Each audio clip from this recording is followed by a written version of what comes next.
I have Texans winners and losers coming up here on today's show, but before I get into it, I don't want you to be a loser. Make sure you go ahead and subscribe to this channel here. That way you don't miss a thing. Keeping you guys up to date on the latest news and rumors around the Houston Texans. So what the hell are you waiting for? Go ahead and click that sub button.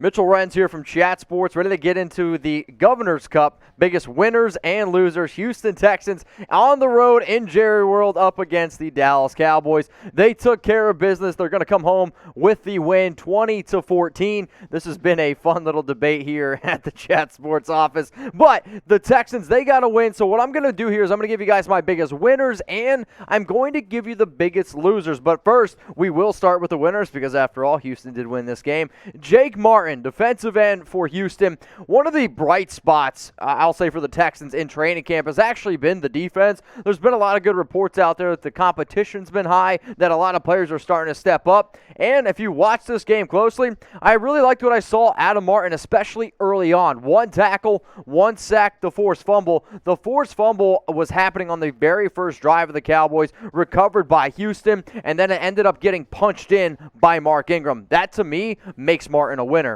Let's go to maybe the biggest winner on the defensive side of the football in this game for the Texans, Charles Omenihu. And he was flying all over the football field, and I wish I had a graphic that could show you all the things that this guy did. But I mean, 3 tackles, okay?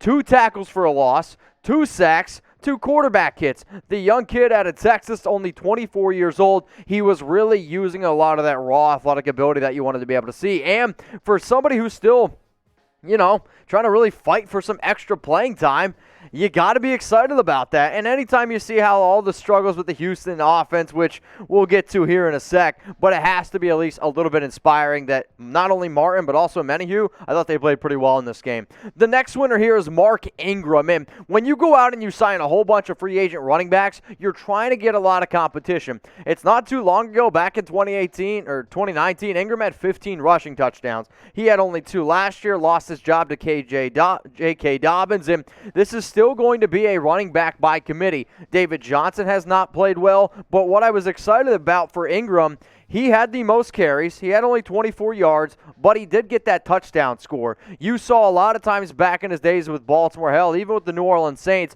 when it came down to trying to get into the end zone on that goal line, they went with Ingram. I am very curious to see if that's what Houston does, because Phillip Lindsay's had some injury issues. David Johnson has struggled at the red zone. What happens if when Houston gets down there, they hand it to Mark Ingram? That makes him a winner to me. So what do you guys think here? Let me know down in the comments. I want you to name a Texans winner up against the Cowboys. This team is 2-0 right now in the preseason, taking care of Dallas, taking care of Green Bay. I actually think that they've played halfway decent. Maybe the regular season will be the exact same. Go down in the comments. Name a Texans winner versus the Cowboys. Anytime you got winners, then you got to talk about the losers as well. Texans quarterbacks. And now I'm not talking about Deshaun Watson. I'm just going from the eye test of what I saw in this Governor's Cup. I mean, it was not the prettiest thing whatsoever. I mean, Davis Mills, he was 10 of 16, 115 yards. Tyrod Taylor, 2 of 3 for 10 yards. Jeff Driscoll, 1 of 2 for 14 yards. Like, they were afraid to push it down the field. And maybe afraid's not the right word. Unable to push the ball down the field. I mean, you need to be able to open it up a little bit more, or else teams are just going to start stacking the box and try to stop your running game. Let's go to the next loser here. It's Phillip Lindsay, and this is more predicated also on the fact that Mark Ingram got that touchdown, and it was basically the main guy working with the first-team offense in this game.